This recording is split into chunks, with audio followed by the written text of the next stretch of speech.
All right, the Halloween series. Finally get to talk about it. Okay, so I thought, well, to round out the 31 reviews of Frights, for Halloween, you have to talk about this, but not just talk about the original movie, but the entire series.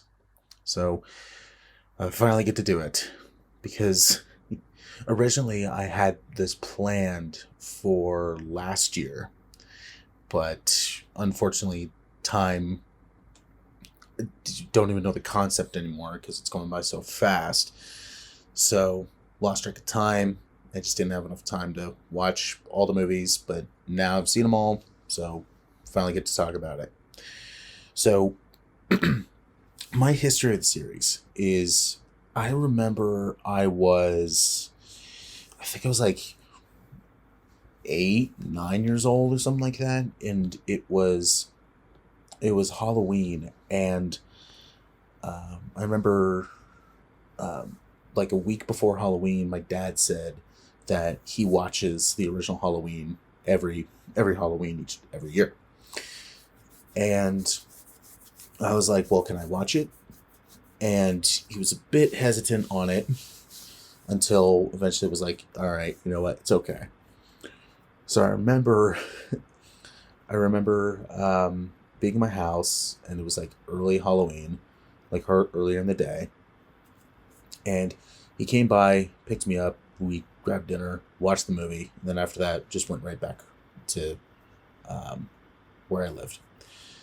So it was like, okay, we're not going to do anything else, but all right. Um, but so I watched the original when I was, yeah, about like 8 or 9 years old. And I think the last Halloween movie that I remember noticing was, I believe it was Rob Zombie's Halloween 2. And was going like, oh, so it's a sequel to the original. And then was like, nope, there's a ton of other movies before this. So like, oh, so it's a series. All right. So then when I got a little bit older and I started getting more invested into films, and typically like horror slashers, I put the series on my radar, so I eventually started watching them all. So that's pretty much the crux of my viewing knowledge and experience with the series. So without further delay, let's get right into the series with 1978's Halloween. Halloween night. A small American town. 15 years ago.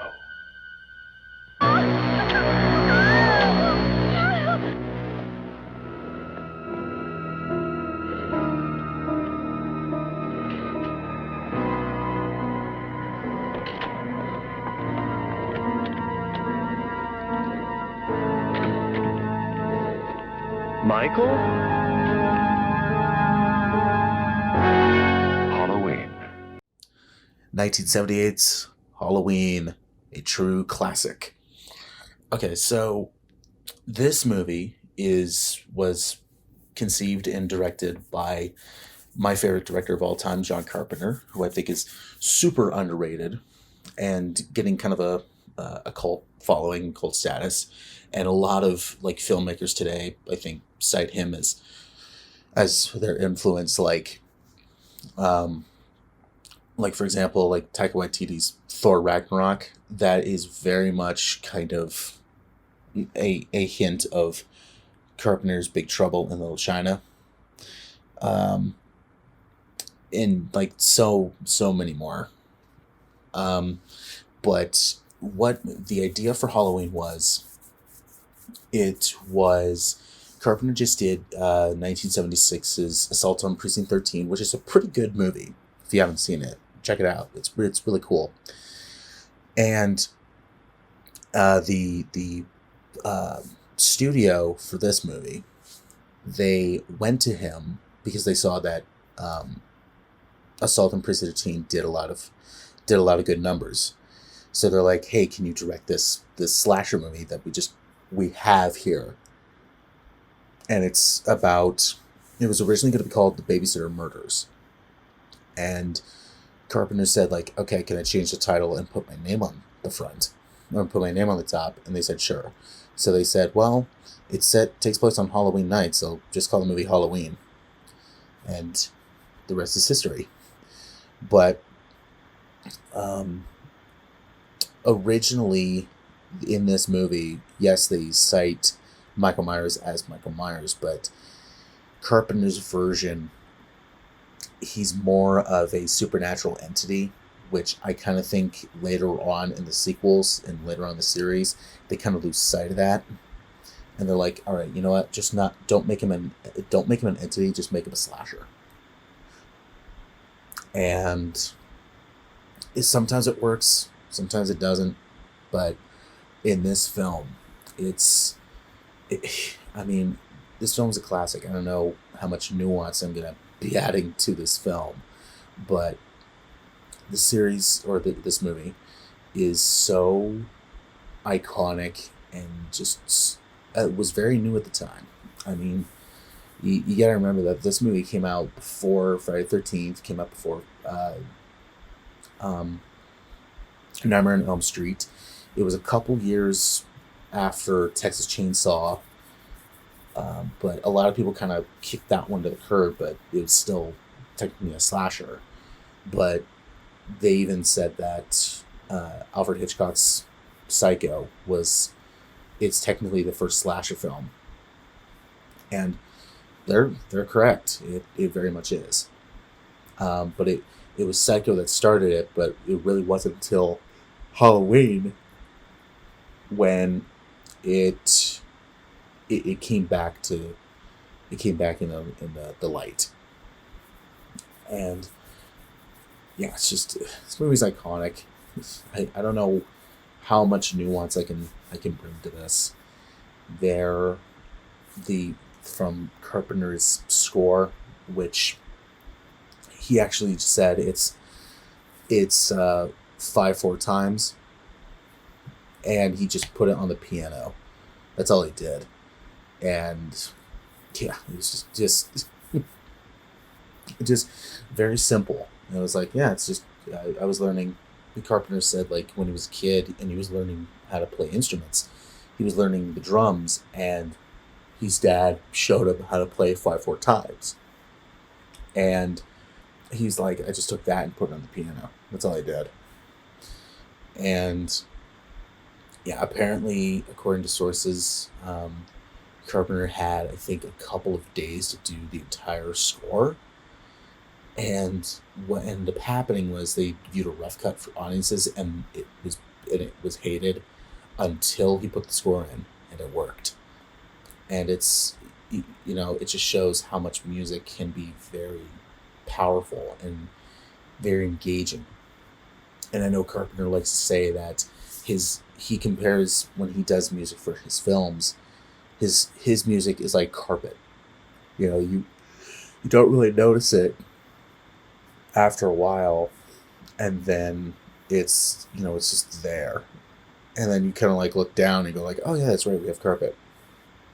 So he compares his music to that. And Carpenter did his scores for almost all of his movies, almost all of them.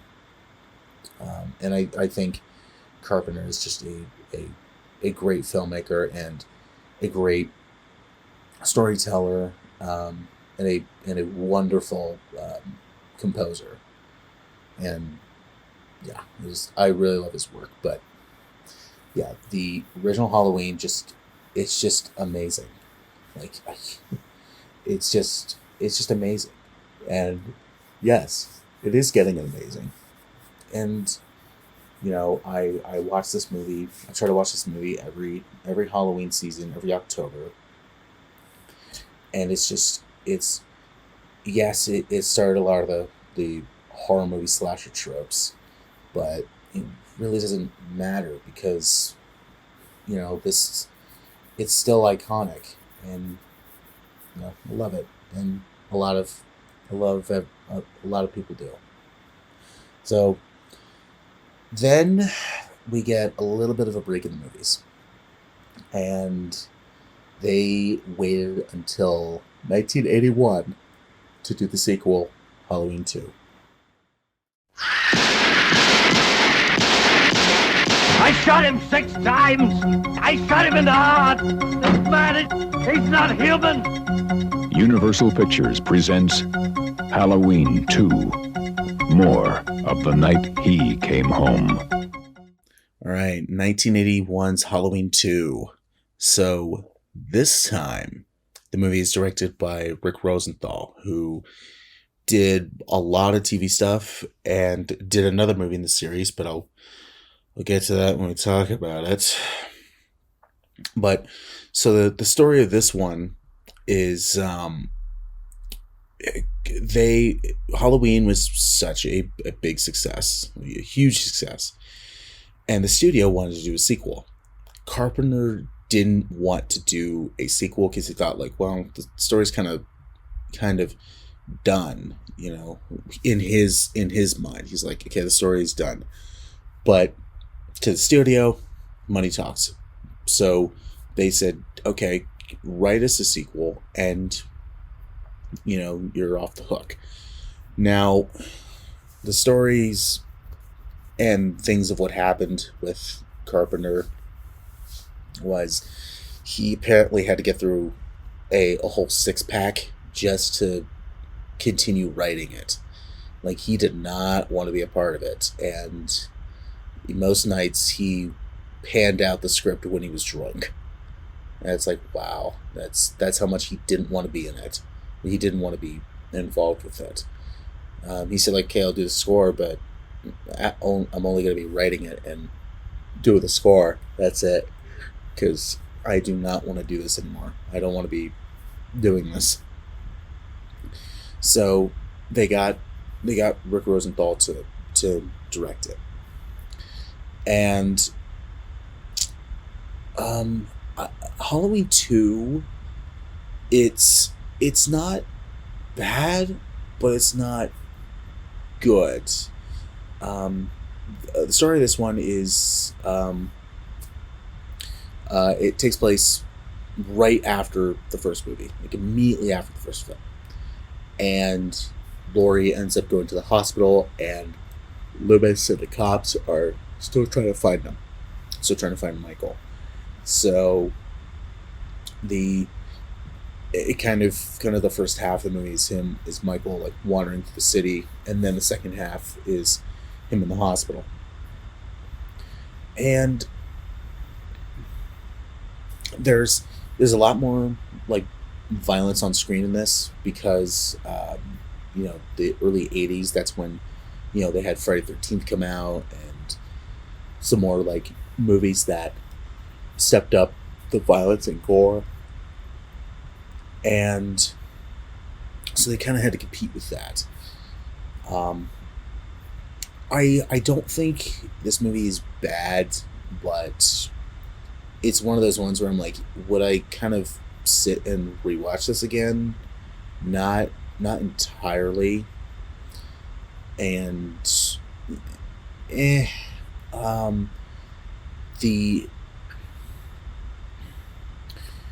I think that this is, you know, it's not bad, but it's not great. You can clearly tell that Jamie Lee Curtis is wearing a really bad wig. It's kind of the point where it's like, okay, I don't necessarily need another story to go along with this, which is another problem I have with the sequels, where it's kind of like, all right, guys, I don't think you need to keep this going. And it's like, guys, can you kind of just stop for a sec? And so, you know, it's, I don't know, Halloween 2, it's a mixed bag. If, you know, I'll give it this. The violence is pretty cool. Like, some of the kills are like, oh, okay, that's quite brutal. And this one has a good like kind of send off. It's like, all right, we're done here. So yeah, it was like we're not going to do another one, because the way this ends, it's like, all right, he's done, we're done. And Donald Pleasence playing Loomis and Jamie Lee Curtis playing Laurie, they still do a great job despite them not being directed by Carpenter, but it has that Carpenter feel because he wrote it and he's doing the score, and the score is actually not bad. It's just, it doesn't, when I think Halloween, I don't think of the soundtrack to 2, at least the theme, the main theme of the second one, but that's about it. So I don't know, if I haven't seen the original in a little bit and I watch this, it's kind of like, all right, it's fine, it's good.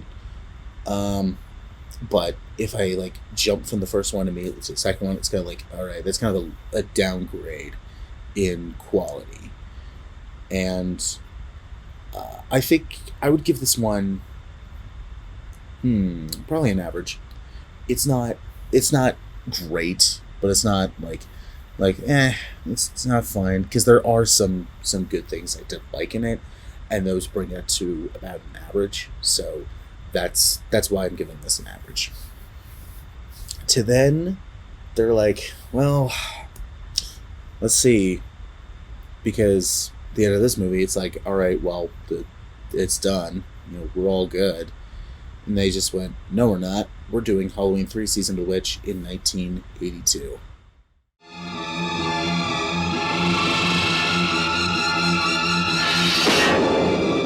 Halloween 3, Season of the Witch, the night no one comes home.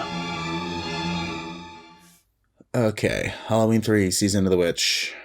Okay, so the story of this one is Carpenter was, I believe, a producer, and said, okay, let's end Michael Myers with the second movie, and instead let's go in a different direction. And the direction they went with in 3 is they were going to do a anthology series, like in kind of like what Tales from the Crypt did, where it's Tales from the Crypt, but each movie is a different story.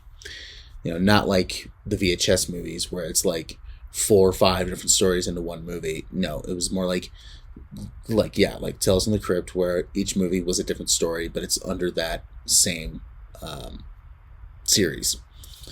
So this is the one that was supposed to start that, called Season of the Witch.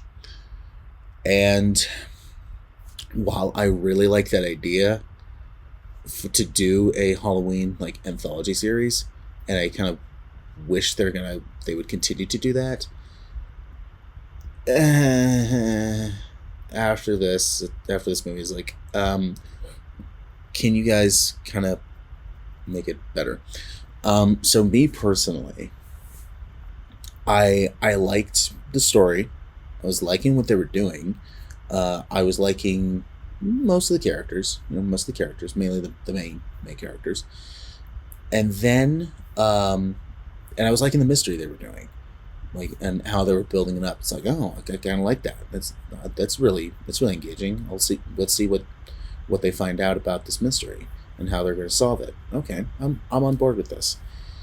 And then the third act showed up. And that's when, to me, it just got really ridiculous. And I'm just like, that's stupid. Okay, that's dumb. All right, I kind of figured that. And yeah, to me, personally, the third act killed this movie for me. And yeah, I mean, from the some of the things I hated,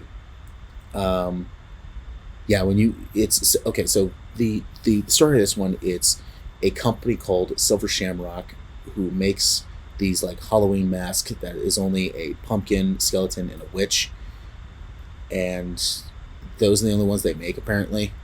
Like, they don't try to make any more, so they want all the kids to buy them, and they have their plan is on Halloween. They have these commercials where they tell the kids like, all right, watch these commercials, like watch this commercial on Halloween night, and then to then if the kids do watch them, the masks end up coming alive and killing the kids.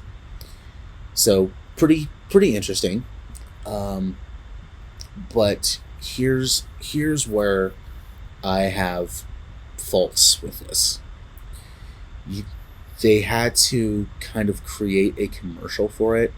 Why couldn't they had like sent a broadcast to like a satellite and it just clicked on, like, so they didn't need to, so like every kid that was just wearing it at that specific time, they got offed basically, instead of, oh, they have to watch this commercial at this exact time. It's like, you guys are like really specific. It's like, why don't you make it, a lot simpler? And it's a clock's ticking kind of thing, but it's like, all right, we're gonna flip a switch, and every kid that wears these masks at that time that we switch it, it's like, all right, they're goners. Instead, in the movie, like I said, it's like, okay, kids, you have to wear these masks at this exact time, and make sure you're in front of a TV, and you switch it to the commercial. And it's like, okay, you don't need to be that specific. So there's that. The company, they had all very robotic performances, and I'm like, what is going on? Like all these like, people involved with this company, they're all like so dry, and like they're not trying at all. And then it was like, oh, that's because they're all robots. And I'm like, oh, okay, well, how did that happen? And they don't explain it. So I'm like, what is going on? And then to put the cherry on the top, they worship some like stone that apparently they stole from Stonehenge, and they have it and going, okay, how did you steal it from Stonehenge? Why does it have mystical powers? And why are you doing this? Like, they kind of, to me, it kind of feels like they didn't have the script fully done yet at that point when they started shooting it, and they just said, hey, would it be cool if we did this, and just wrote that down, but didn't think about explaining it. And yeah, I don't mind those things, but if you're not going to explain it, even if it's not good explanations, then that's a fault. Like, that's a fault for me. And then, yeah, like I said, the third act, I was with the movie the first two acts. Then when it got to the third act, and it was going like, hey, okay, so this is happening, we're this is what our plan is. It's like, okay, this is really kind of overly done, and there's no explanation for any of this. So it's kind of like hey, we're gonna throw this stuff at you and expect you to just be along for the ride. And I can do that, but if they don't have at least a little bit of explanation for it, and it's like, oh, okay, so I still don't get it. And their whole plan to take out kids on Halloween, they still really don't explain it. So it's like, so what's your plan? You're kind of just doing this for the sake of doing this? Like, okay, did you not get Halloween candy when you were a kid because everyone was bullying you, and that's why you want to take it out on all the kids in the world and the low population of people that actually celebrate Halloween? It's like, is that what you want to do? So it's like, there's no explanation for any of that. And I know a lot of people that do generally like this movie, and I'm like, I was on that boat, and then once I saw the third act coming towards me on the boat, it was serving to me on a platter, I jumped off. I was like, nope. I'm off this boat.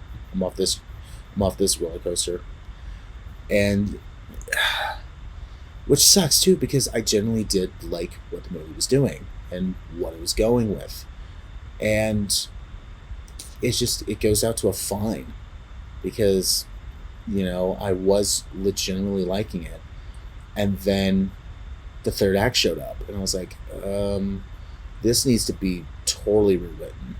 Like, please rewrite this and at least add some explanation, and I won't be as like mad or like irritated as I was or as I am.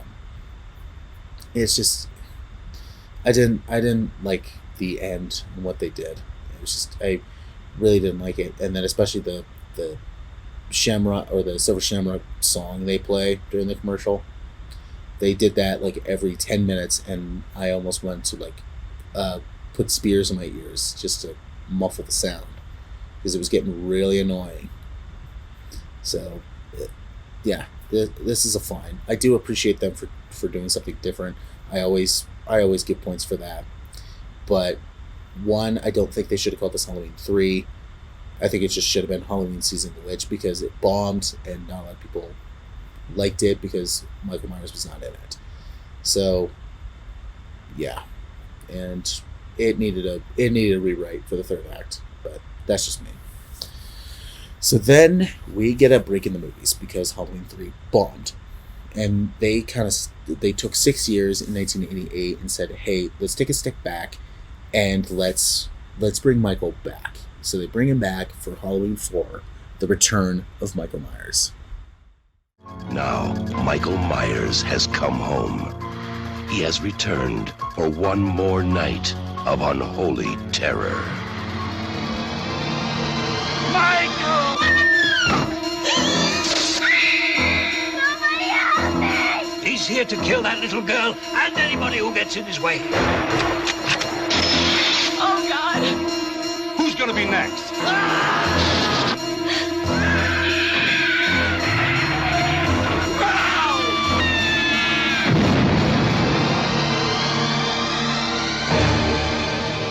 Halloween 4, The Return of Michael Myers. Halloween 4, The Return of Michael Myers. Okay, so at this point, Carpenter is done. He's done with the movies. Yeah, he's like, all right, I'm done. I moved on.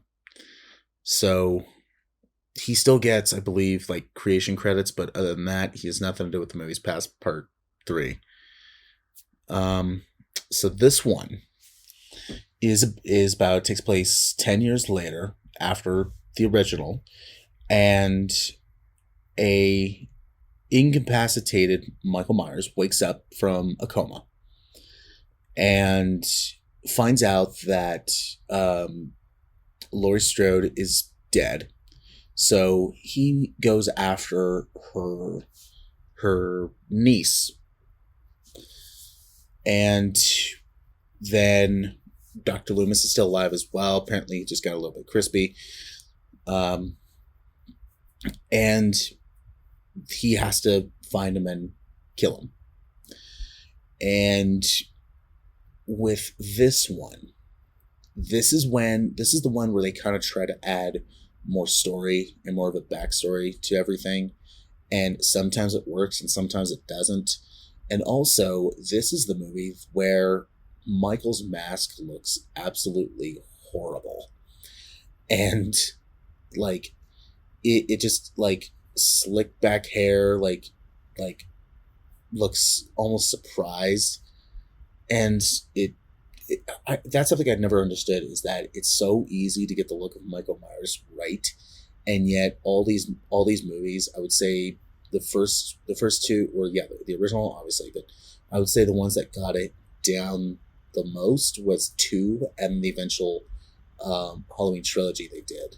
A couple started in 2018, but other than that, it's like these look terrible, dude. These look really bad. It looks really bad. But overall, this one,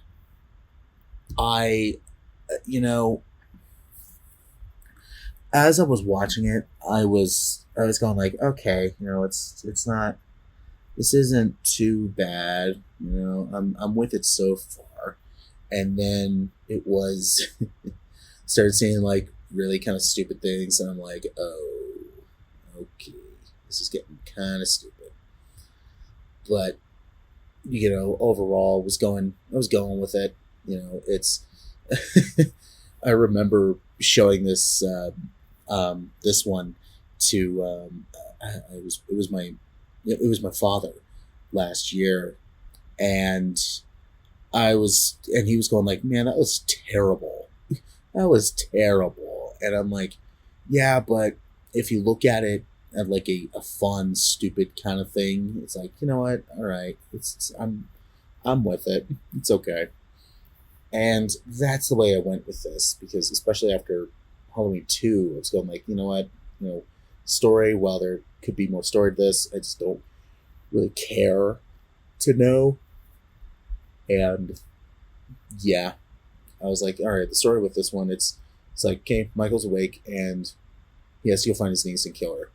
It's like, okay, but why though? So this one, I would say, because 4, 5, and 6, that is a trilogy. I would say with 4, it has little explanation on things, and it keeps up like the mystery for a while. And it's like, okay, I'm kind of with it, but because it's like, all right, but Laurie's gone, like you should be done too. And he's like, no, I have to start attacking the family bloodline. It's like, okay, but why? Oh, we're not going to explain it in this movie in full detail. That's why this Kickstarter trilogy. And so it's like, okay, well, all right, whatever. But I think Halloween 4, I think they were able to capture the almost like kind of the suspense of Carpenter's, but it's it's more like kind of dumber. It's like, okay, we're putting the bare minimum into a lot of things, and kind of just saying like, hey, this is just a slasher film, because in the 80s that's a lot what Hollywood wanted. It's just like, hey, we want slasher sequels because they're pointless. You don't have to put a lot of energy into them, and they're pretty cheap to do, and we'll make a quick buck because there's audiences for this stuff. And it still is to this day, but they realize like, oh, not every slasher is Friday the 13th, where it's that series is kind of like, hey, we don't care about story. We'll give you a page of story, and that's it. Other than that, there's nothing else. You just want the kills. You just want the nudity. That's all you want. But with the Halloween series, they could have easily went down that road, but they didn't. And I do appreciate them for doing that. And I don't particularly think the story in this one is that bad. And it's keeping it going. And it stays in canon with the series, and then we'll get to that. And because when it comes to the series and continuity, the series constantly keeps adding new stuff and removing stuff. But I'll talk about that later. So yeah, I don't think this one is particularly bad. The very end, they were going like, all right, Michael is defeated, but he's coming back. Like, don't worry. And yeah, they don't wait too long for that. But I think overall, Halloween 4, well, it is kind of like okay, what are you kind of doing here? But it kept it going. I think at a pretty nice pace, and I was enjoying it. So I think it gets an average. I didn't. It was like one of the middle of the road ones in the series, and didn't mind it so much. So I personally give it an average.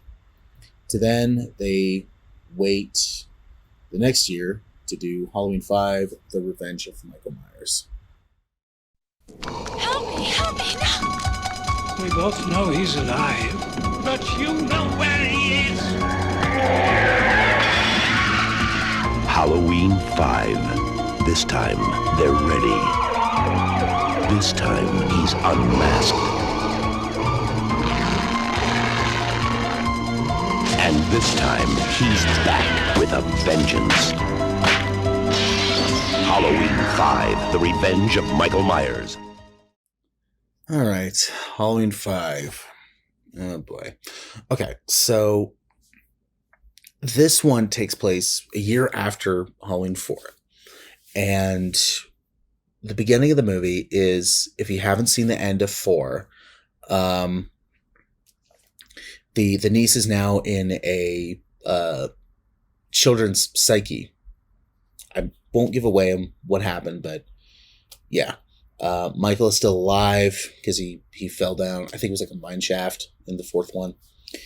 And so I was like, all right, well, we're going to do this because we're going to do another one. And so, yeah, it's just takes place after 4. Then Michael comes back and tries to kill his niece again, who this time in this movie is actually mute. And that's one of the problems that I have, but I'll get to that in a little bit. And so really there's nothing new. It feels like one of those, like, we're just going to make a sequel.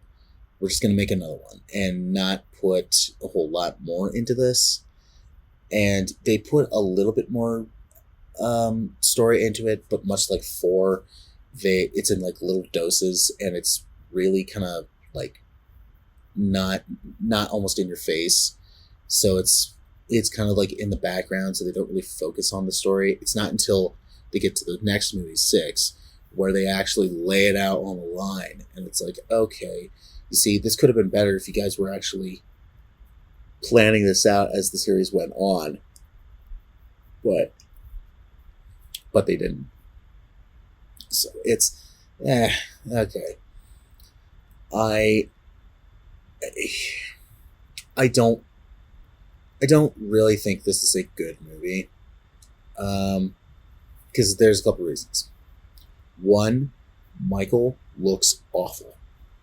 His mask, it looks like he just got back from like a rock hair concert, and like it just everything looks painted on, and it looks bad.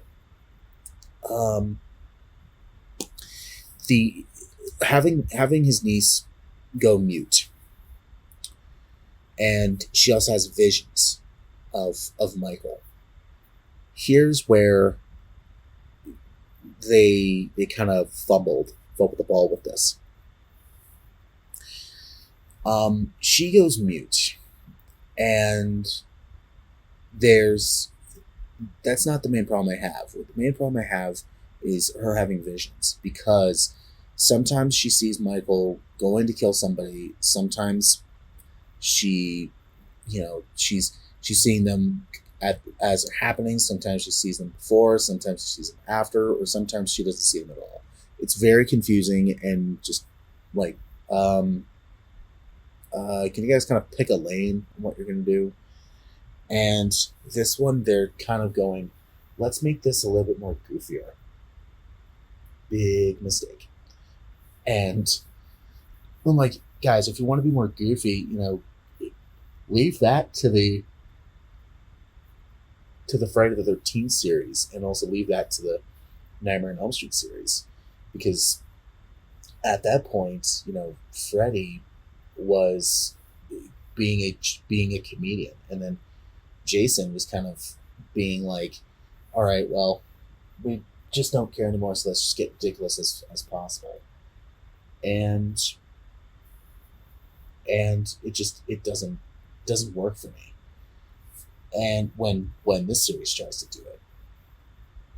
And this one is just kind of forgettable until you get to the end, where it's kind of like, okay, like what's gonna happen next?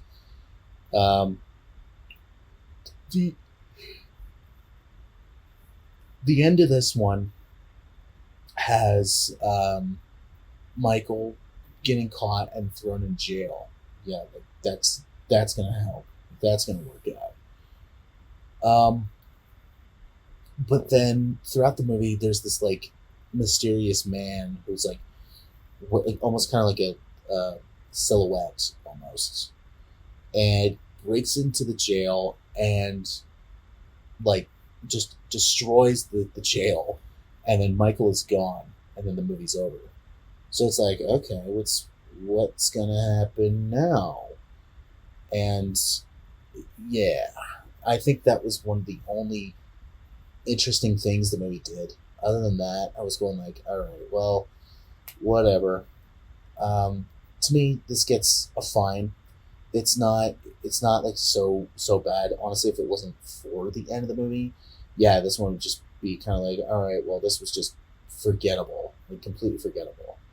And to be honest, I remember watching this for the first time, and then immediately after it, I was like, wait, what?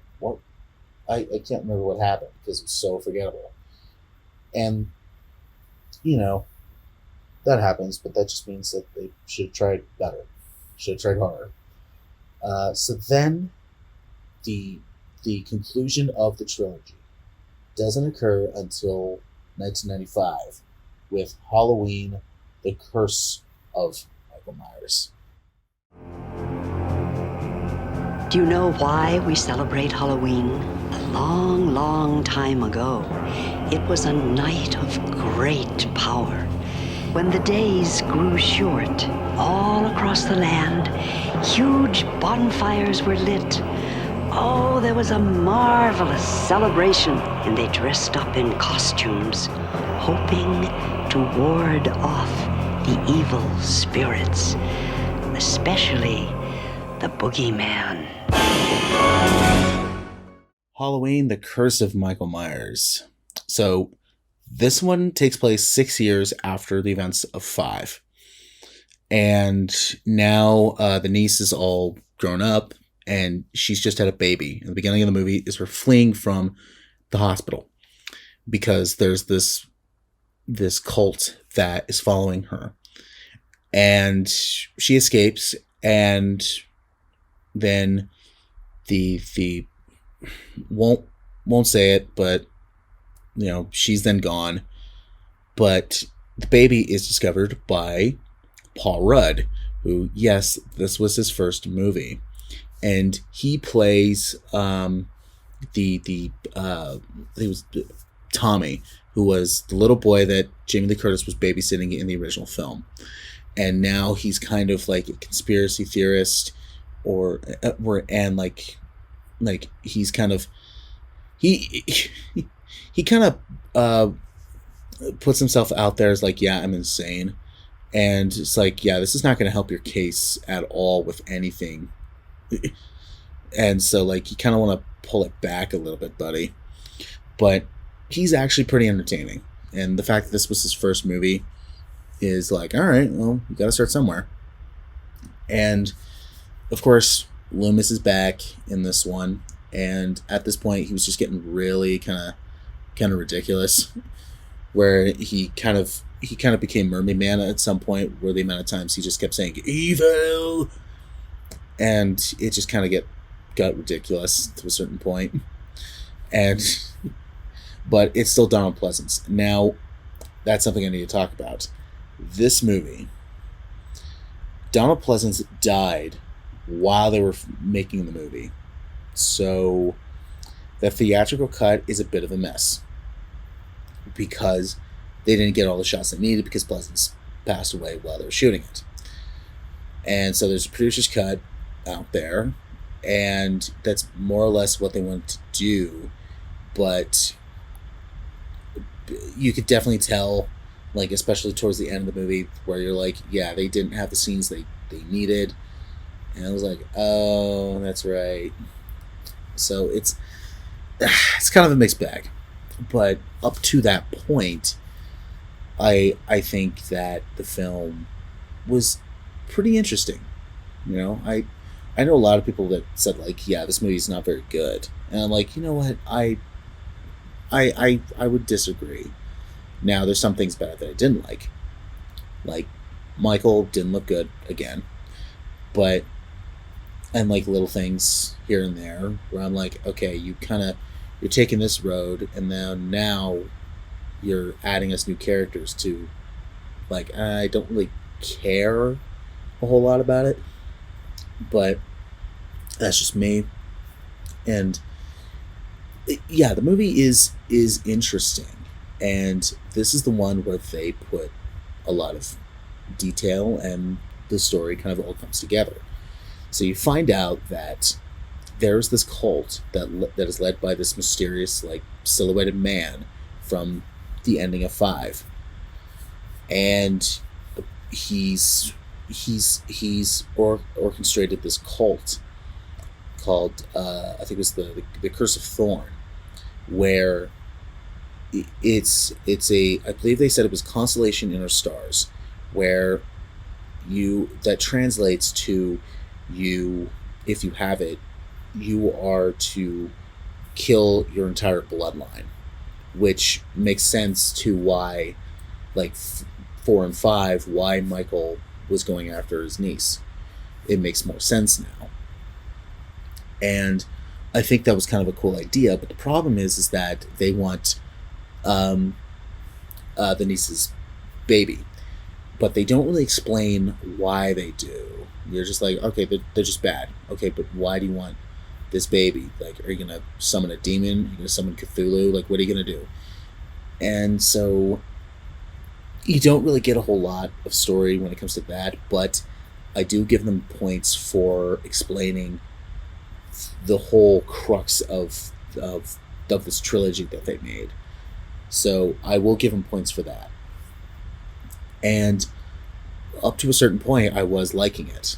And then when it got to the end, it was like, oh yeah, this is kind of like, you can clear it. You could tell it's very, like, chopped up in editing because they didn't have the footage they needed because Donald Pleasence passed away. So it is kind of like a, wait, what happened kind of thing. So, you know, you can kind of make up your own ending with what you're given. I know the producer's cut, I know, goes, they actually put in the footage they had, but I've seen it and it's just like, okay. Like, I don't understand why that's, you know, why he did that. But, you know, overall, I don't think The Curse of Michael Myers is a bad movie. You know, it's definitely interesting. Personally, I think it's my favorite of the 4, 5, 6 trilogy, to be completely honest. And yeah, I personally think it's my favorite out of the trilogy. And so it's kind of like, all right, well, I would give this one an average. And yeah, I think it was a nice, like, all right, maybe we're done. We're all good now. We're done with the series. To then 1998, the 20th anniversary came around, and they said, hey, let's do another movie. So in 1998, we got Halloween H2O. Alright, nothing to fear. The coast is clear. Nothing's missing. They did a real number on your office. My office? There's crap everywhere.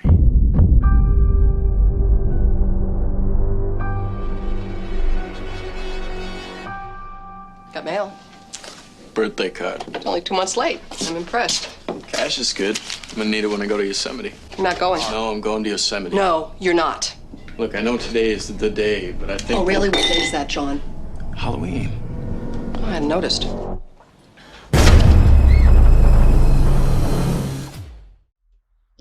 Halloween H2O, or as I like to call it, Halloween water.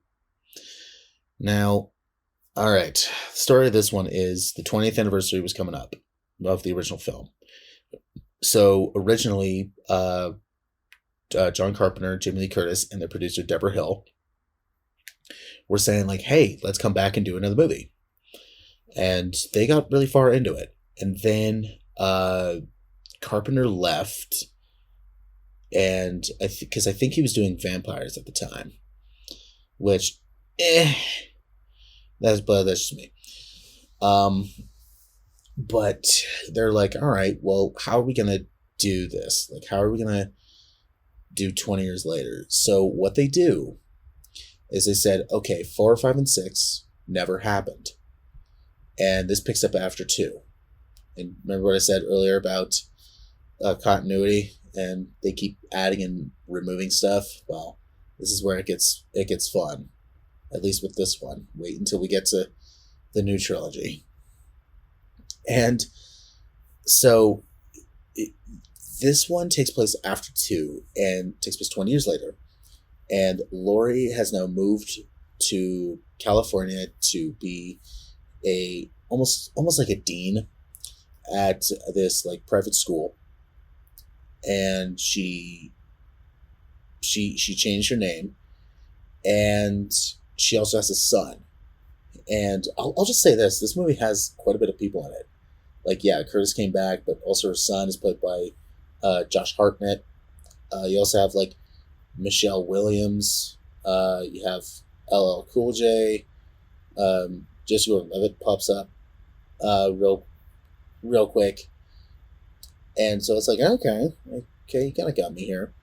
And then the director for this one is Steve Miner, who helmed, I think it was Friday the 13th Part 2 and 3. And personally, with those ones, I mean, if you haven't seen my Friday the 13th series review, those two are kind of like iffy to me. And it's just like, nothing special. This one, it was like, all right, well, why did Michael just wait 20 years to just come back? Like, all right, there's no explanation for that.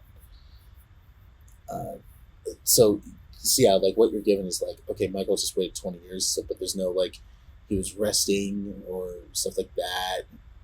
Because especially after the end of 2, where he got burned, and it was like, all right, well, that's it, I guess. And this is the movie when this was post Scream, so they're like, hey, we should probably be more meta, or probably more like hip for like kids and stuff. And that's why you had like LL Cool J, who I believe is a security guard who works at the school. And it's kind of like, okay, like whatever, dude. And so Michael comes back and tries to kill her. Now, as much as I think the movie does a decent job with things, there's some things in it that I'm like, okay, that's really stupid. Like, for example, there's a scene in the movie where Laurie and her friend, they're being chased around by Michael in school, and they see they look down the hall and they see a shadow like coming around the corner, and it's a kind of short and bald figure. It's clearly not Michael. And then earlier they see the shadow of Michael, and it's like, okay, that's dead on him. And so like, no, we're not going to shoot him. And they have a gun. They're like, all right, we're not going to shoot him. To then, yeah, later when they see the like bald figure, it's like, oh my god, you guys are going to shoot him. And they do. And it's like, oh my god, really? Like, are you guys just that dumb right now? And they do some interesting things, like they do a callback to Halloween 2 that I thought was kind of cool, Yeah, Jamie Lee Curtis coming back and doing it. It was like, all right, let's finish this turkey. And Michael, easily the worst. He looks like a little boy. I mean, like, he has his eyes. You see his eyes, but he looks like a little boy. It's like, no. No. And I remember seeing this post somebody made that was, it quoted Dr. Loomis like, his eyes look at the devil's eyes, and then it shows a picture of Michael in this movie, and it honestly looked like he was like surprised or cross-eyed. And it was just kind of funny to me. It was just like, oh yeah, I remember that. Yeah, that was kind of stupid, but oh well. And the movie, this one gives you kind of a, all right, we're done with the series. This is the end. This is the final film.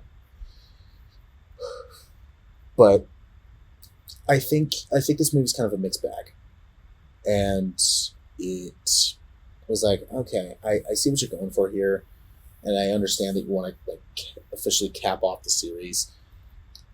Is this the proper way to do it? Not really, but I can't really complain. So it's okay. It gets, to me, this one gets an average. It's like, all right, wasn't bad, but I didn't love it either. So oh well, you get an average. So this one was supposed to be the end of the series, and they're like, all right, we ended everything, right? Nope. In 2002, we got Halloween Resurrection. Tomorrow night, you will enter the childhood home of our most brutal mass murderer. The home has been rigged up with several cameras, but for the most part, the audience will see only what you see. Are you sure they're not just putting us in some house with hidden cameras in the shower? This is gonna be fun. The windows will be boarded up, and all the doors will be locked shut behind them.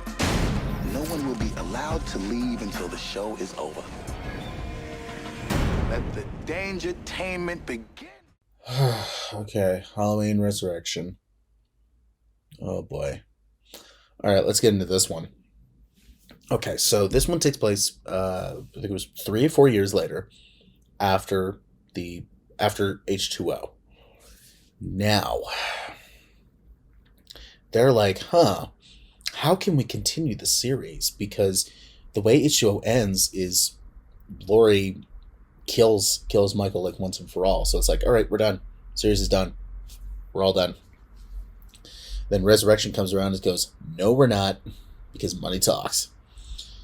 And remember how I said earlier in Halloween 2, where the Rick Rosenthal directed another movie in the series? This is that movie. And I wonder what happened. Like, why and what happened?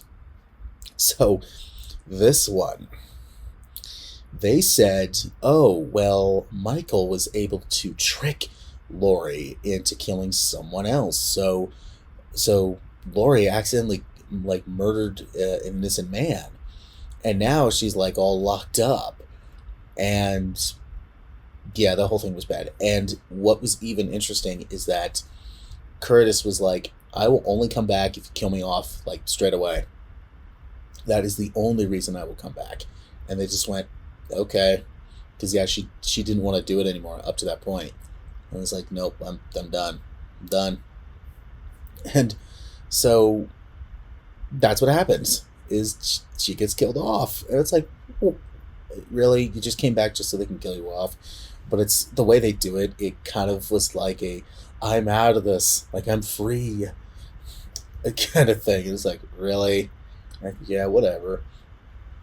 But the main story of this one is there's this producer who is Busta Rhymes. He is making an internet reality show because at the time the internet was becoming more powerful, and reality shows were pretty much at their peak at that point. That's when they kind of first started. And so they're like, all right, well, let's make an internet reality show where it's like all like live streamed. And I'll go back to Busta Rhymes in a minute because I have some thoughts. So they decide, hey, let's get a bunch of college students who are just idiotic and just like sex hounds, basically. Especially all the guys. Almost every guy in this movie, I would say, excluding Busta Rhymes, is just a creep. But I'll go more into that after. So they decide, hey, let's take a bunch of college kids and put them in the Myers house and just rig it up with cameras and stuff. But we don't realize that Michael is actually still around and he's in the house and he's starting to kill them off one by one. I did not like this movie one bit. Okay. So I'll get this out of the way first. Busta Rhymes, he was actually really entertaining in the movie. He was honestly my favorite character in the movie, and I'm just like, you know what? I don't care. He's I don't care anymore. He's just having fun with this. Okay. Every guy in this movie is a creep, except for Busta Rhymes, I would say.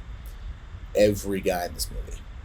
And it's just like everybody just it's really bad. It's extremely bad. And it's like, oh my god. This is just what is this?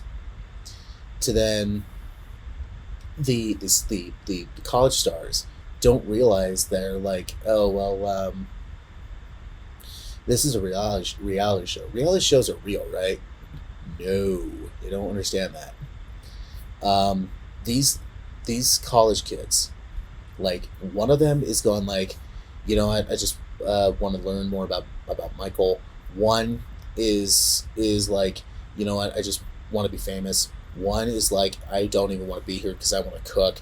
And then these two others who end up hating each other in the beginning, they're just like, once they enter the house, it's like they just got shot with a Cupid arrow, and like all of a sudden they just want to have sex, and it's like, what just happened? And then one is trying to basically, you know, just be a total creep, and it's like, I don't want any of these people to live. It's like, can we get rid of everybody, please? And oh god, especially when it gets to the end of the movie, you know the series has lost its way when you have a scene where Michael is in a burning part of the house, and Busta Rhymes comes in and whips out kung fu that he learned from watching kung fu movies, because he does earlier in the movie, and he's like, you know what, he's gonna bring out the Busta Fu on Michael. And you know the series has lost its way when you have something like that going on. It's like, all right, this series does not care anymore. There's the phrase "jump the shark." Well, we're jumping the shark in this movie, but that moment's like, we're gonna jump more than one shark, and we don't care. So, Resurrection. Oh my god, honestly, the only thing I liked in it was Busta Rhymes. It's because he was the most entertaining, and even him like pulling out his, like I said, his Busta Fu on Michael. It was just funny. Like, it was like, I can't tell if the series is trying to be serious anymore. But right now, nope, it's not. And personally, I do not care, because this series doesn't care anymore. So let's just go with it, and let's just, you know, whatever. To then, yeah, Resurrection just happens. This is easily the worst of the series, by far. This is absolutely 100% terrible, but it when it gets to like actually them getting into the house, there's a couple scenes where I'm going like, okay, you know what, that's generally entertaining, and then it goes into like something boring, and it's like, all right, I can skip that. And honestly, it's kind of like me with Freddy vs. Jason, where I didn't like anything besides Freddy and Jason actually fighting. And the fact that somebody on YouTube made a compilation of all their fight scenes, it's like, all right, I don't need to watch the movie anymore because it's all there. Like, this is what I want to see. Because those action scenes in that movie were awesome. And with this, it's like the only scenes I really see myself rewatching is Busta Rhymes. And that's it. And so I'm just like, no, I won't watch the movie anymore. I'll watch clips of Busta Rhymes, being him. And like that's all I want. That's all I want to see. So then we get quite a bit of break in the movies. They didn't know what they were going to do because this one absolutely bombed and it sucks. So they said, well, let's reboot the series. And they got Rob Zombie to do it. So in 2007, we got Rob Zombie's Halloween reboot.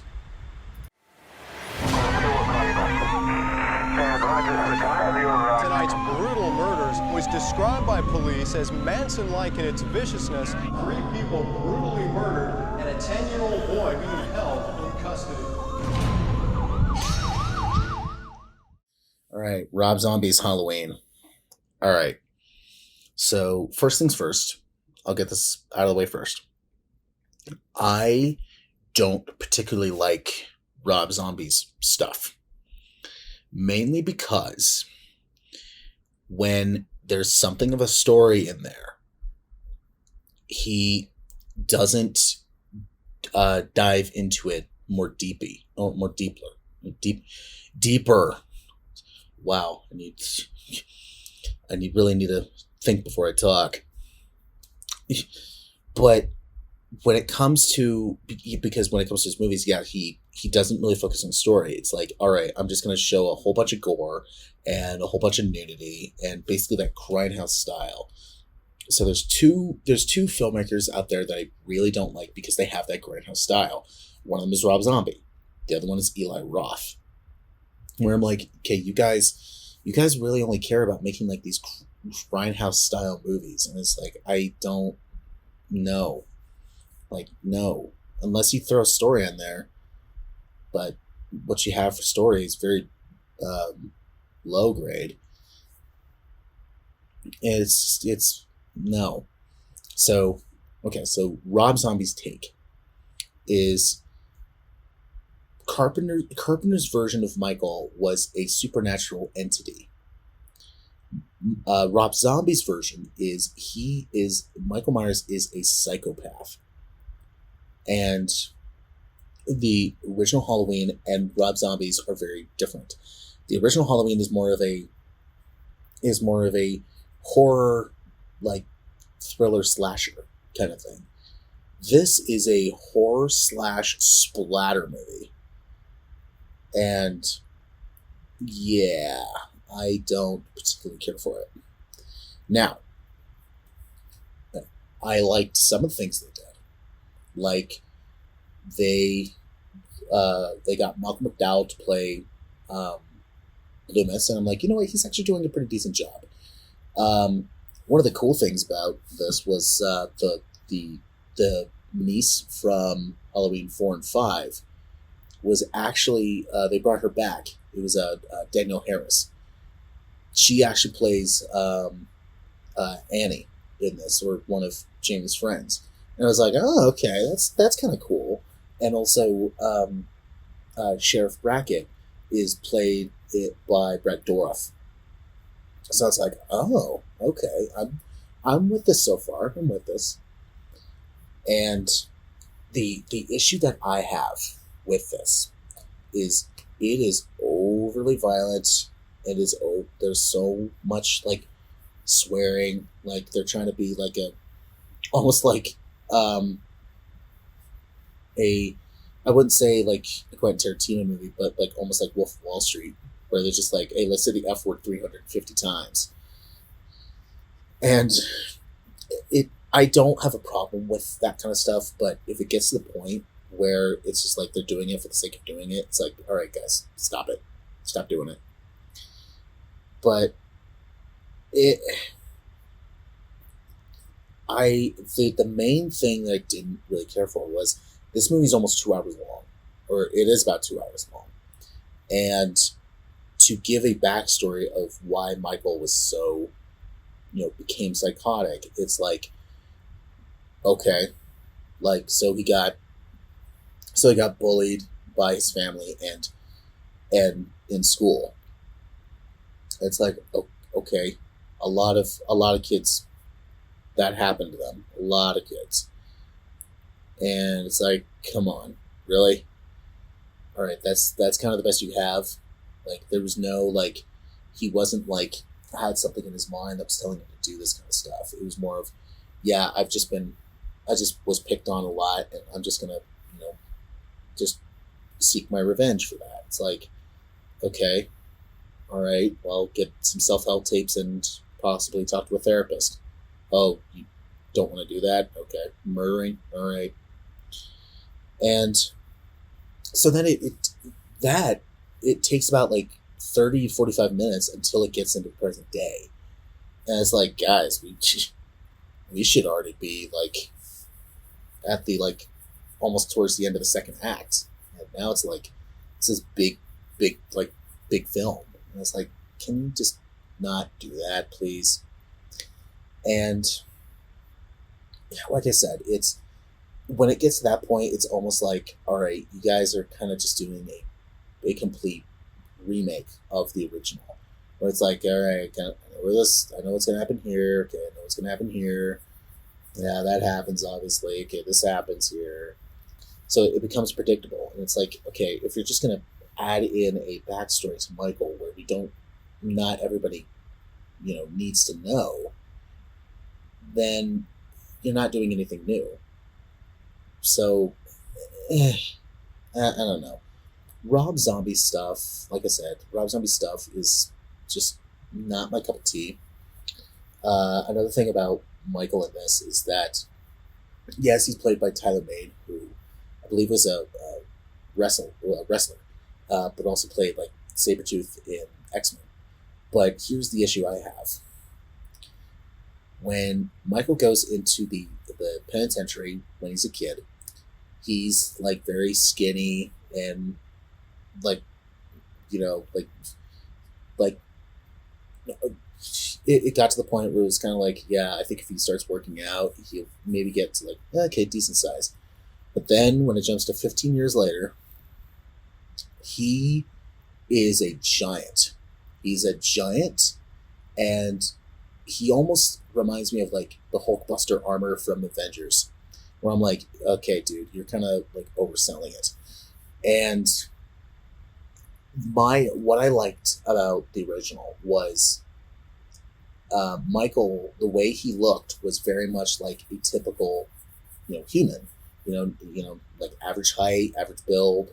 He wasn't a like a wrestler. He wasn't, didn't go to the gym 18 hours a day or anything like that. It was like, okay, he seems like a typical person, which made it more scarier, because it's just like, yeah, the killer could be anyone, like anybody. But with this, it's like, okay, you're freakishly tall and you're just built like a jack.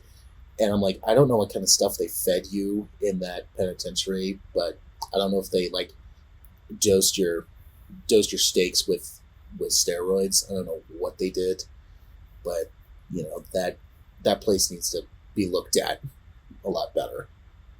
So yeah, and it's just, I don't, there was I did like some things about it. I give this movie a fine, where I'm like, okay, I did like some things in it, but overall I was going like, I don't really see myself rewatching this. There's other like horror reboots or remakes that I'd much rather prefer. But to me, I'm like, okay, it's still interesting to watch, but it's a bit like overly violent, and it jumps into familiar material. And I'm like, yeah, okay, whatever. So then this movie made a bit of money. So then 2 years later, in 2009, we got Halloween 2, Rob Zombie's Reboot.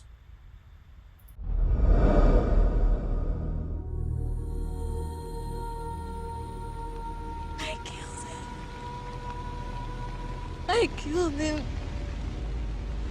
Who'd you kill, sweetie? Who'd you kill?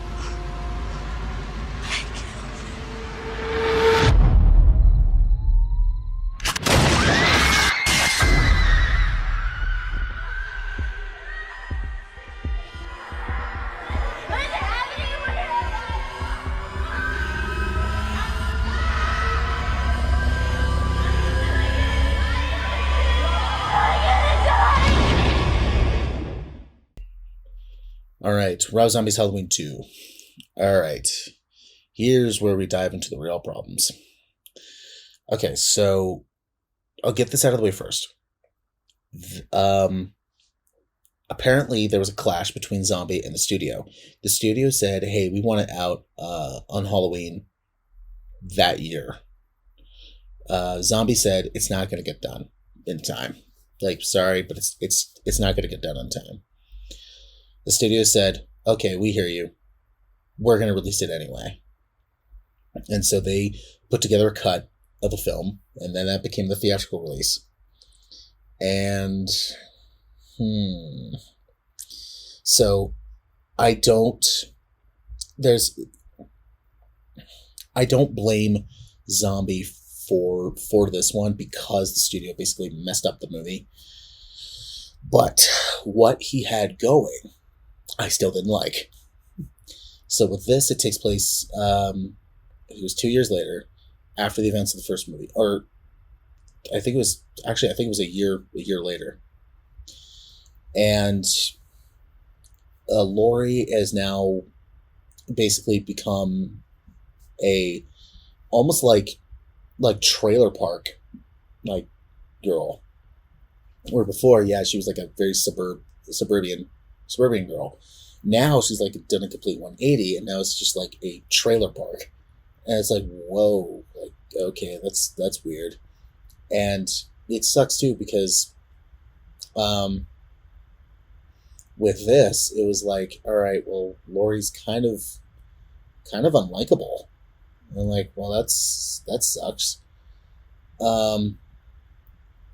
And yeah, they're just like, well, Michael is back, and he still has his mask, but it's wearing out. To then, we now get to see Michael's face, and then apparently in the producer's cut, he actually talks, and I've heard it, and it's like, no, that does not work for me. So like now he looks like a built up homeless guy, and it's like, no, this doesn't work. This does not work for me. And yeah. And they were basically trying to put in a thing where like Michael had to go find Laurie and kill her to like make their family like one again. And like, yeah, like their mother was like it was like coming to them saying like, hey, come home and stuff like that. It's just like, what is happening? Like, okay, you gonna explain that? Oh no, you don't? Okay, well, what's going on? And so it's like, okay, so not only did I think Laurie took a complete 180 with her character, but also Loomis especially, because Loomis, he writes a biography of what happened in the first movie, and becomes basically a successful jerk. So he's like, yeah, I don't care about anyone but myself. I just care about my image. And I'm like, wow, you suck now. Like, am I supposed to like not like anybody in the movie? And in fact, I actually liked almost the supporting characters more in this one. Where in the first one it was like, okay, I care about the main characters, but in this, it's like the side characters, like they bring Annie back and Sheriff Brackett back, and it's like I care more about you guys more, and than the main characters. Like that sucks. And so it's yeah. So I understand that the studio basically messed this movie up, but what I think Zombie was trying to do, I don't think would have been any better. And yeah, at a certain point, I wrote the movie completely off. I was going with it with the first act, and then the second act, it was kind of like, all right, because guys are kind of dipping for me.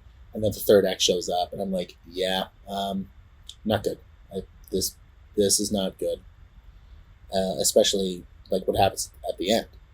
If you watch the theatrical version, the end is just kind of like, what? Like, huh? Like, why is it doing the what? Why are you guys going this path? I don't understand it. So, yeah, Rob Zombie's Halloween 2. It's a terrible. I don't like it. It's kind of a chore to get through, and yeah, it's like it sucks too because it also has Octavia Spencer at the height of her prime at that point in her career, and yeah, she gets offed. It's like, oh, that sucks. Well, I liked you. So it just, yeah, but overall, I did not like the movie. I thought it was terrible. So then we get a long break in the movies.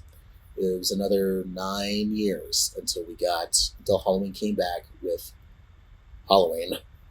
But as I like to say, Halloween 2018. Testing 1, 2, 3. We're on. We're here to investigate a patient that killed 3 innocent teenagers on a Halloween in 1978. He was shot by his own psychiatrist and taken into custody that night, and has spent the last 40 years in captivity. Hello, Michael. I have something you might like to see.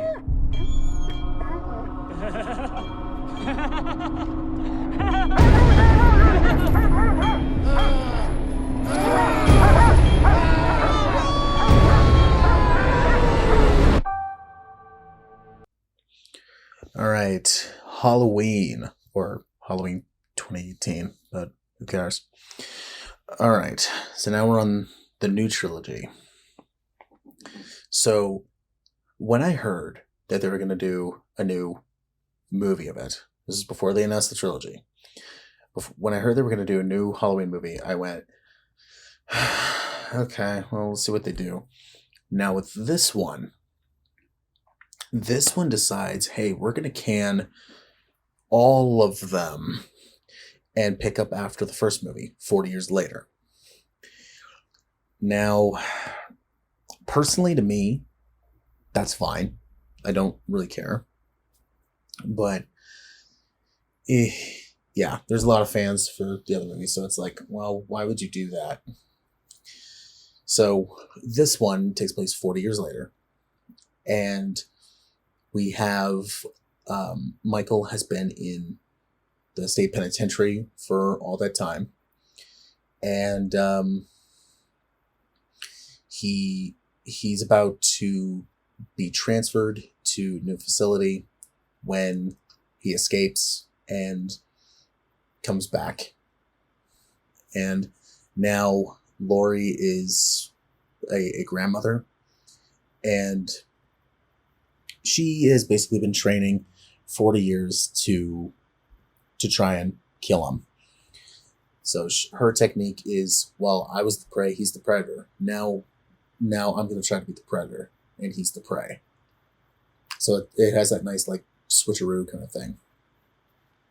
So this movie is done, and then the trilogy eventually, is done by David Gordon Green, who previous movies of his were, like, Pineapple Express, The Sitter, which I was just kind of like, I don't really care about those movies. But this is also co-written by Danny McBride. And they said that, well, we want to go back to the original Halloween and make it scary again. We want to make Halloween scary again. So they thought the only way to do that was to basically erase the timeline and start fresh. And they had Carpenter on as consultant, who said, like, yeah, we want you back on board to basically, help guide the steamboat. And Carpenter agreed, and then did the score as well, which really liked the score. I mean, well, all of Carpenter's scores are really good. So that's pretty much what you got here. Immediately, this steps up from previous films. And this one steps up on the gore and is pretty cool and pretty gnarly at times. I personally really like this one. I saw this in theaters and was pretty entertained by it. I know a lot of people that didn't like it, and that happens, but I personally really liked it. So yeah.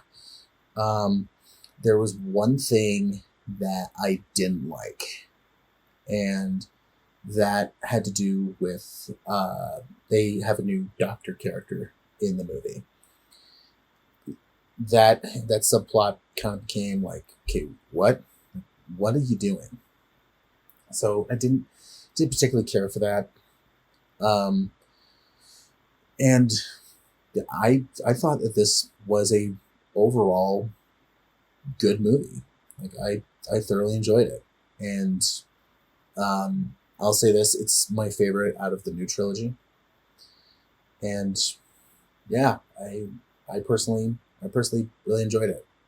So yeah, I wish that that whole kind of subplot was a little bit better. They do kind of say like, yeah, we kind of know it's a little bit absurd for Laurie to be training for 40 years. We understand that that's kind of absurd.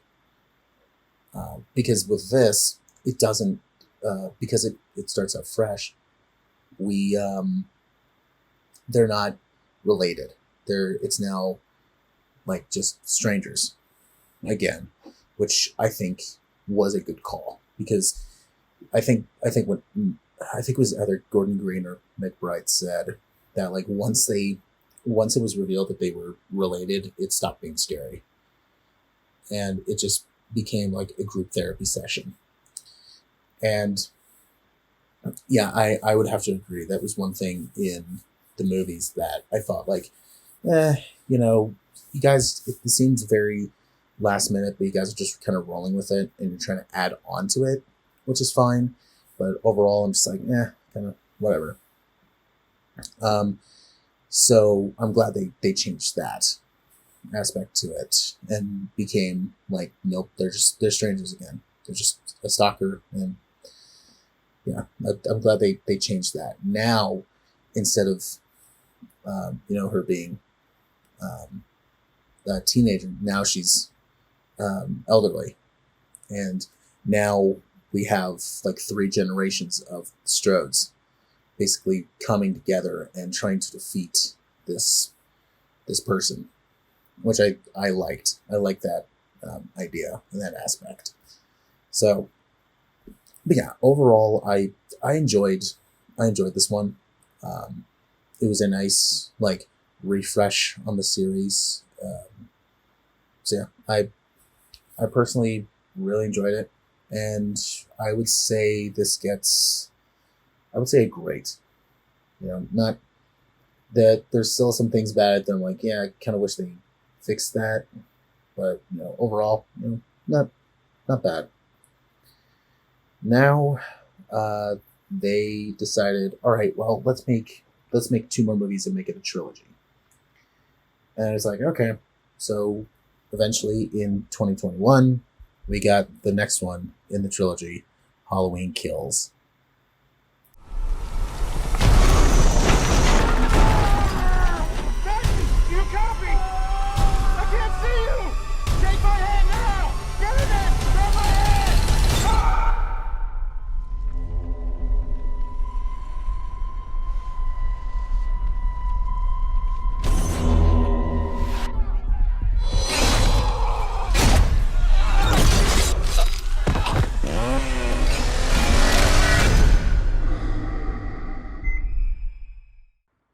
All right, Halloween Kills.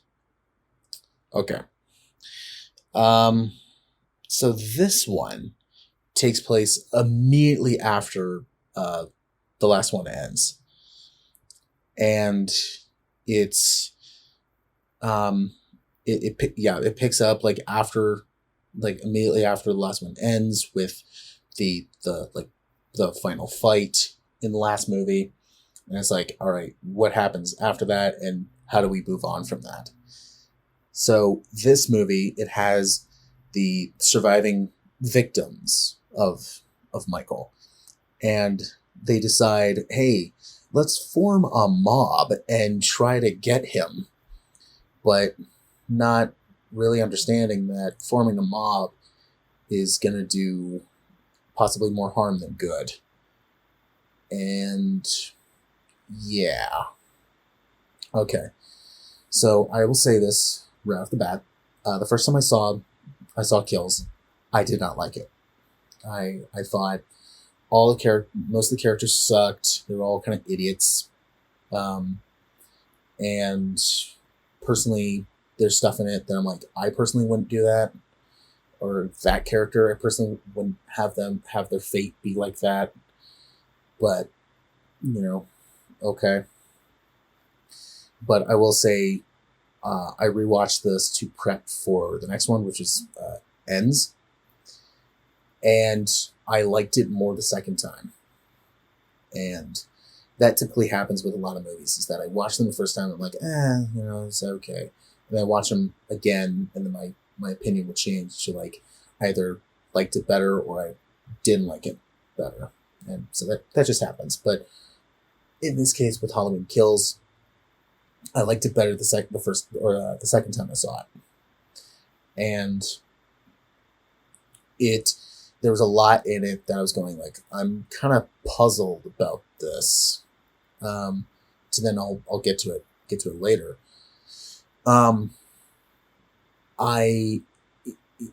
It took me a minute to like kind of appreciate what they were actually doing in this case. Because in this one, Laurie takes like a back seat, and it's like, okay, I get it. But this series kind of was like, it kind of felt like it felt like Star Wars, where like 4, 5, or 6, or maybe even 7, 8, 9, where the first film, it's like, okay, the good versus bad, and then the good wins, but the bad is still out there. The second movie, the bad wins at the end, and the good guys have to recoup. And then the third movie, they're recouping, but they eventually get on top, and the evil goes away. This is exactly the same like format like Star Wars does. And I get it. A lot of movies have done that. Like not just Star Wars, but also like the Matrix films did that. The Hobbit did that. So it's kind of, that's the way to do it. I just wish that it wasn't used so often, but can't have everything. But yeah, so the first time I saw Kills, I didn't particularly like it, because I was going like, I don't really care for the characters. They bring back old characters, and I'm like, okay, that's cool that they bring back these old characters, but their fates, I was like, you kind of like kicked them to the curb a little bit. And I'm like, or you had them in there for minimal time and just kicked them to the curb. And I was like, I personally would have done this. But that'd be kind of spoiling it here, so I don't want to spoil it too much.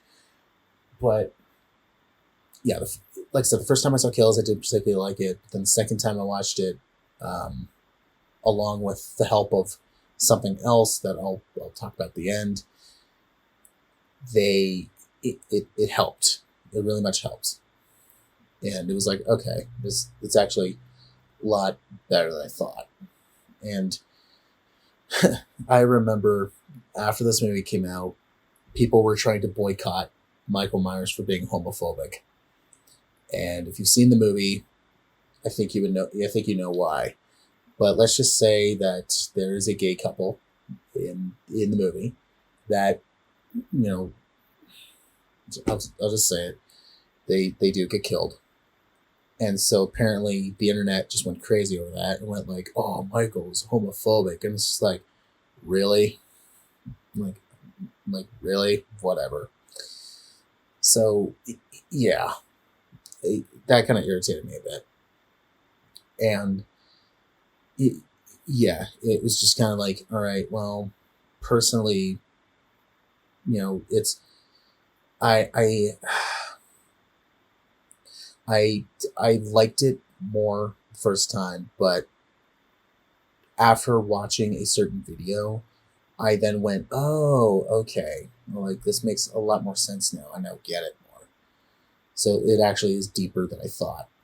So personally, this one I would give probably an average. It's not all the way great. And, if I only saw this that one time, this would have been like a fine. But because I watched it another time and was going like, okay, it actually is deeper, then yeah, it gets an average. So then the next year in 2022, we got Halloween Ends, the finale of the series. One can only hope.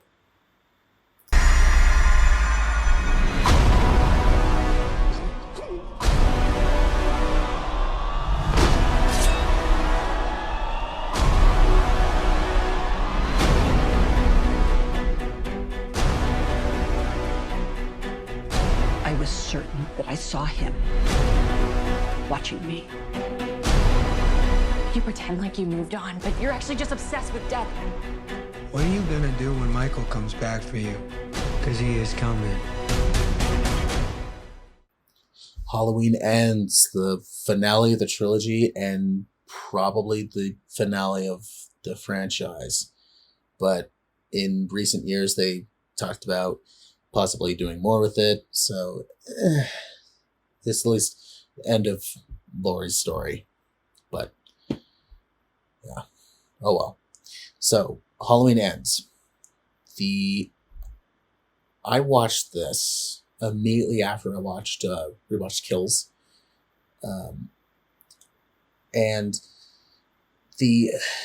Okay. I know there's a lot of people that said that they liked this, and a lot of people said that they didn't like it. And it is kind of that you either like it or you don't. There is no like in between or there's the like camp and the didn't like camp. There's no like okay camp. There's no fine camp. Unfortunately, when it comes to those like love hate it kind of things, it's like I'm in the middle. Like I'm in that small group of people that believe that it's in the middle, and this is on that level. This is like right in the middle where it's like, okay, there's things I liked, and then there's things I didn't like. So immediately after I watched Kills, I read something online that said like there's going to be a time jump, and I was going like, oh, okay. So then after I watched the movie, and it's like, oh, this is 5 years later. So it's like, okay. Wasn't totally expecting you to do that, but okay. What are you guys gonna do?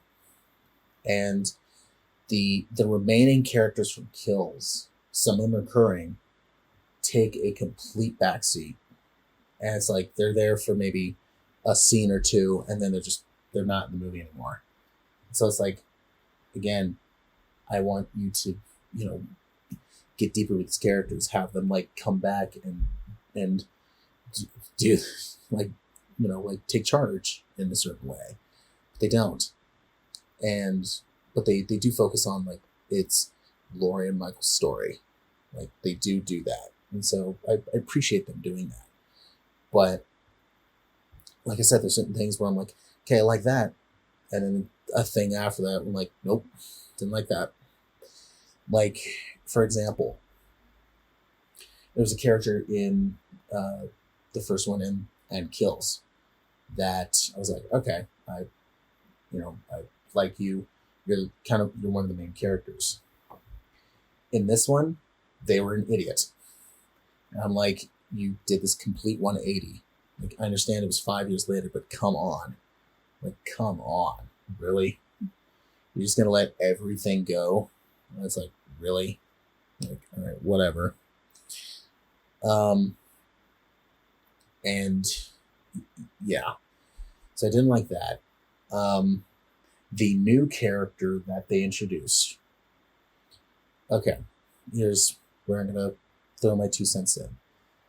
I know a lot of people are going like, well, Michael's barely in this movie. And I understand that frustration. And did that bother me a little bit? It did. But the thing with this is that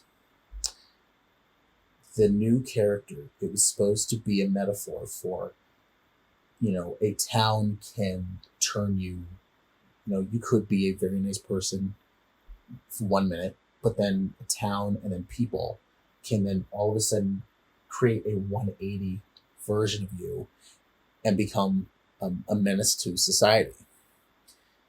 And that's very much this person, because that pretty much happened to Michael, is that he, you know, the reasons unknown for why did he did what he did when he was a kid. And then now he's become this legend, almost kind of a rumor to some people. Yeah, he's like this legend. And so sometimes legends will continue in different ways. And in this case, Michael's legend moved on and continued with this new character. Now, was this character giving off complete like creep and like maniac vibes from the start? Absolutely. And I wish that changed. But overall, I understood what the movie was doing. I understood what direction it was taking. Did it bother me in the beginning that Michael was barely in it? Yes, it did. But as I started, you know, mapping it out myself, it was like, okay, see, this is okay. I get it now. I get it. Also, the kills, pretty hardcore and pretty cool. And especially the final showdown with Michael and Laurie was amazing. They hit it. They knocked it out of the park on that one. Because it was like, this is the culmination of everything we've been waiting for, and here it is. And they actually did multiple alternate endings. And the one they went with is it's a way that, I mean, everyone kind of predicted it. Michael does get the shaft, but the way they get him, it's like, yeah, no one's walking away from that. There's no way, like absolutely 100% no way. So it was nice the way they gave him pretty much a send off, and I know a lot of people did not like it. And it's just like, well, this is the end. So like, this is the culmination of everything that has been brought up to this point. So we need to end it. So it's like, besides, us ending this does not mean it's the end of the series, because they can easily go in and reboot the thing or remake the thing again. And it's just, that's Hollywood for you. So I don't think Halloween Ends is as bad as people say it is. It, you know, I'm in the camp of, I understood what it was doing. I understand why they did it, but also were a lot of, I would honestly change a lot of characters' fates, where the way I would have done it was you have 1 and 2, it sets up all the stuff, and then it brings all these characters back. To then 3, it's like everything's out on the table, and all these recurring all these characters that, you know, we've seen in the past, they're now all here trying to take him down. Like that's kind of what I want to see, like a big giant showdown where it's like everybody versus Michael, like everybody that we, knew and were kind of growing up with, now all together and just, slashing him down. Did we get that? Not really, but whatever. So I personally, I would give this one an average. I didn't love it, didn't hate it. Do I see myself rewatching this trilogy again? Yeah, I said so. So yeah, that's Halloween Ends. So that is the Halloween series. Whew, boy, that was a lot. So, okay, I watched. There's this great channel that does like history videos for horror movie characters, and the one he did for Michael Myers for the 40-year timeline, it was really, really like in depth. It was better understanding, and I was going like, okay, this makes a lot more sense. And that person's definitely check out Cece's World video on Michael Myers' 40-year timeline. I'll put a link in the description for that. Now, the continuity with the series. We got to talk about this. This is something actually Cece's World brought up in his video. Is he likes to call it the Halloween train, where it starts out with the first movie, and then after that, it goes in different directions. So it's kind of like, okay, if you want to visit the 20-year timeline, take this path. If you want to visit the reboot timeline, take this path. If you want to take the 40-year timeline, take this path. If you want to take the original timeline, take this path. So it was nice and like organized and that stuff. So I definitely give credit for that. Plus, I'm just a big fan of his channel. But I think the Halloween series as a whole is an interesting one. Is it my favorite out of all of them? No. But is it an interesting one? Yes. Does it keep continuity to a certain point? Yes, depending on what path you choose. So yeah, it's an interesting series, and I like some of them. I love some of them. I think some of them are okay, and then I hate some of them. But that happens with. I think that's a lot of movie series for me. Like, there's some in the Nightmare on Elm Street series that I'm like, I really like that, and some in there that I really despise. Same thing with like the Chucky series, the Friday the 13th series, the Final Destination series. They all have those movies where it's like, that one was way better than some of these other ones, and I don't know why they decided to do that. But money talks in Hollywood. Money talks. So now with this, so far the series being done, now I believe there's a bidding war between doing a Halloween TV series, and I believe it was Miramax that got it, because A24 was trying to get it, and right now A24 is producing the Friday the 13th series, which I'm still waiting for that. But there was a bidding war between A24 and Miramax on who's going to get it, and it looks like Miramax won. So far that's all that was heard. So who knows what's going to happen. But I do know that Jamie Lee Curtis said that Halloween Ends, that is the final one she's doing. Like, there's no more. She's done. I don't know, because she said that at Resurrection, look what happened. But I think she even said like she came back to do it because it was a nicer send off, and it was definitely like the conclusion of the Strodes. So it was like, this is a nice continuation and conclusion to the Strode name. So yeah, but that is the Halloween series, and yeah, whew, boy. So thank you very much for listening, and check out more movies that I've reviewed, and check out more series stuff that I've reviewed. And thanks again for listening.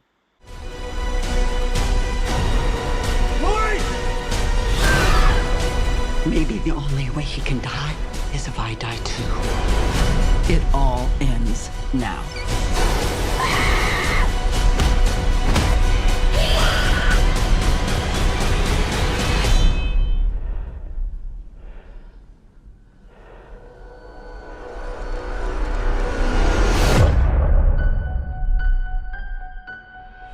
You came here to kill me, so do it.